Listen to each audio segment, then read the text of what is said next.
ரோமர் 5:5 படிக்கும்போது மேலும் நமக்கு அருளப்பட்ட அந்த அன்பின் ஆவிய ஆண்டவர் இருதயத்துல ஊத்துறாரு. கையில ஊத்துனாலும் பிச்சிட்டு போயிடும், முகத்துல ஊத்துனாலும் முகமெல்லாம் செய்யும் வேற மாதிரி போயிடும்.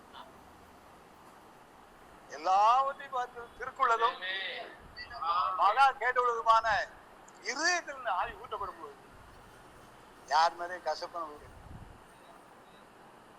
யாரும் வேண்டாத ஆளுமே.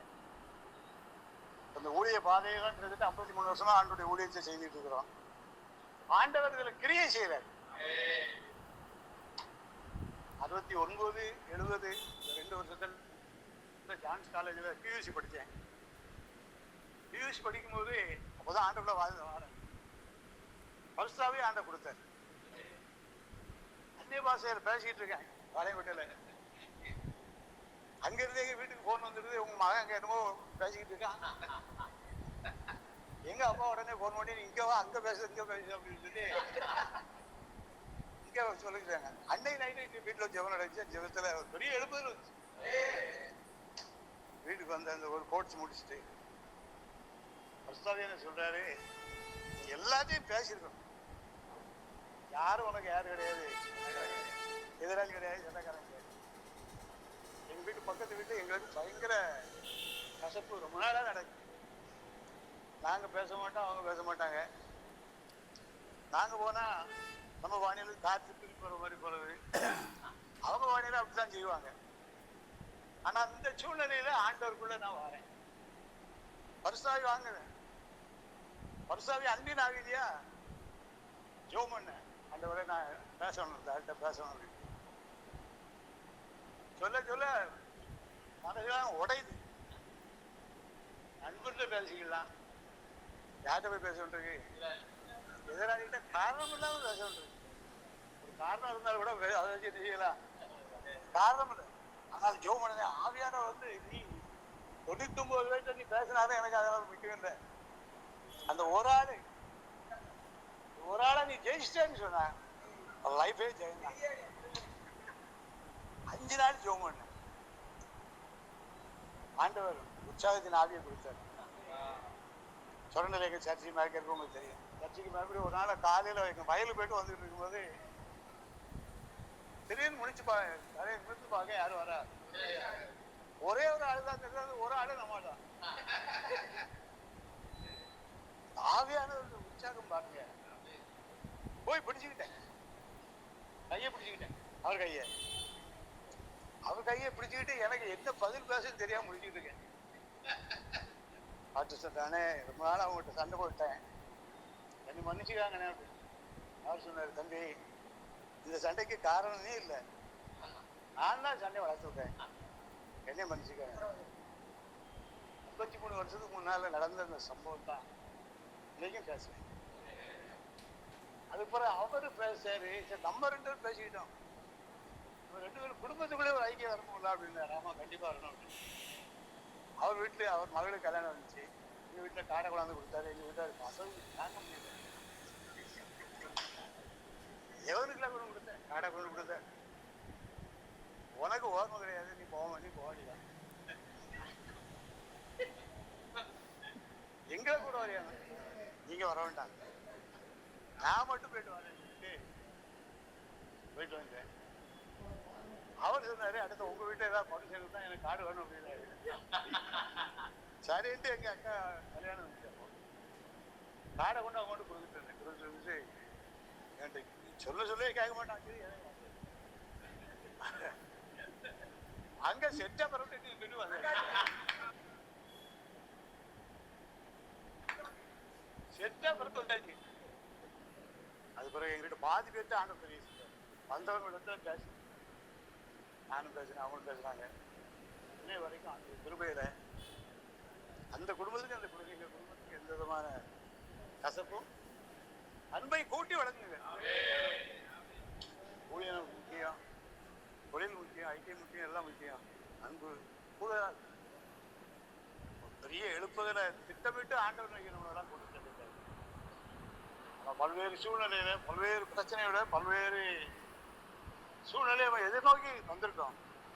எல்லாம் கர்த்தர் பார்த்து சின்னவன் 1000மும் பலத்த ஜாதியுமா கர்த்தராகிய நான் ஏற்ற காலத்தில் தீவிரமாக இந்த காலத்தை போட்டுக்கும் பாருங்க விசுவாசிகளுக்கு இதை ஜான்ஸ் காலத்தில் ஆண்டவர் சொன்ன வசனம். வார்த்தையிலும் நடக்கையிலும் அன்பிலும் ஆவியிலும் கற்பிலும் விசுவாசத்திலும் விசுவாசிகளுக்கு மாதிரியா இருக்கு வார்த்தை. இன்னைக்கு அநேகரோட பேசி சங்கடவில் பக்கம் ஒரு ஆள் காரில் உள்ளிட்டு போயிருக்கும் போது ஒருத்தர் நினைச்சு காரை வந்து பட்டுங்க இருக்காரு. எதுக்கு சொல்றாரு அப்படின்னு கேட்டா பின்னாடி ஒரு வசனம் போட்டுருக்கீங்களா இந்த வசனம் எங்க உள்ளது அப்படின்னு அதாவது எழுதிட்டு பாரு. விசுவாசிகளுக்கு என்னை உங்களை ஆண்டவர் அப்படிதான் அழைச்சிருக்காரு. ஊழியங்கள்லாம் ஜெயமா இருக்கும். யாரையும் கசப்பா நினைக்க வேண்டாம். ஊழியத்தில் வந்தவங்கள சந்தோஷமா ஏற்றுக்கணும், போறவங்கள சந்தோஷமா அனுப்புவோம். கர்த்தர் யாரை கொண்டு என்ன செய்யணுமோ கஷ்டங்கள் எல்லாத்துக்காக ஜோம் பண்ணிட்டு இருக்கோம். நீங்களும் ஜோம் பண்ணுங்க. ஆண்டவர் வழியில் இருக்கிறார். விசுவாசிகளுக்கு மாதிரியாயிரு. அன்பை கூட்டி வளர்ந்து அன்பை கூட்டி வளர்ந்தா போய் என்கிட்ட பேசலாம் ஒன்றும் சொல்ல வேண்டாம். அது ஆட்டோமேட்டிக்கா செல்லும். ஆட்டோமேட்டிக்கா செல்லும். அதுக்குரிய சூழ்நிலையை ஆண்டவர் உருவாக்கி தருவாரு. கர்த்தர் வார்த்தையை கீழ்ப்படிவோம். கர்த்தர் பெரிய காரியத்தை ஸ்தோத்திரம் பண்ணிடுமா எல்லாரும்? எல்லாரும் ஸ்தோத்திரம்.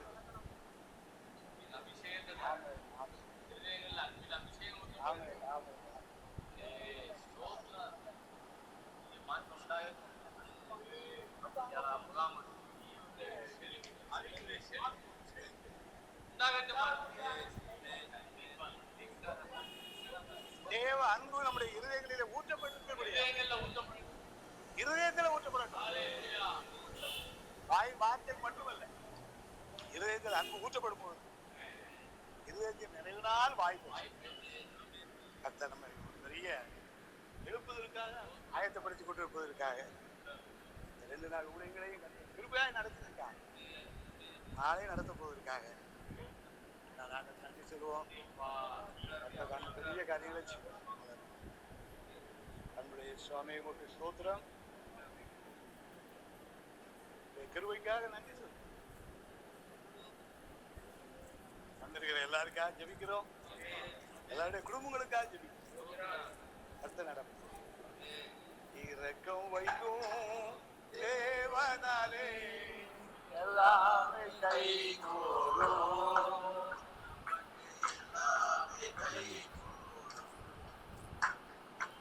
இரக்கம் வைக்கும் தேவனாலே எல்லாமே கைகூடும். நமக்கு எல்லாமே இதைப்பவனாலும் அல்ல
ஸ்தோத்திரம் ஸ்தோத்திரம்.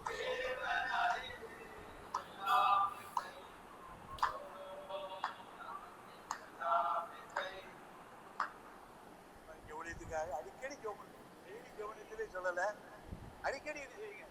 ஜோம் பண்ணுங்க. உங்களுக்கு டெய்லி சொல்லுவேன் ஜெபம் பண்ணணும்னு சொல்லல, அடிக்கடி உங்களுக்கு என்ன செய்வோம், ஓயாம ஜெபம் பண்ணுவோம். என்ன பிரச்சனை தெரியப்படுத்து, நம்ம தேவத்தை தெரியப்படுத்து, அதாவது உங்களுக்கு தெரியப்படுத்துகிறாரு. அவங்க சரியா வந்துட்டே இருக்கும். கஷ்டங்களோட ஆசை அந்த ஒரே மக்கள் ஸ்தோத்திரம். எல்லா துணி கன மகிமையெல்லாம் அவங்க கேட்க உண்மையான சகோதரர்களுக்காக ஸ்தோத்திரம். நேரங்களை வாய்க்க செய்யும், குடும்பங்களை ஆசிரியரையும் எழுப்புதற்கு எங்களை அழைத்து வழிநடத்தும். இருக்கிறோம். ஆத்மாவே கர்த்தரை ஸ்தோத்திரி, ஆத்மாவே கர்த்தரை ஸ்தோத்திரி.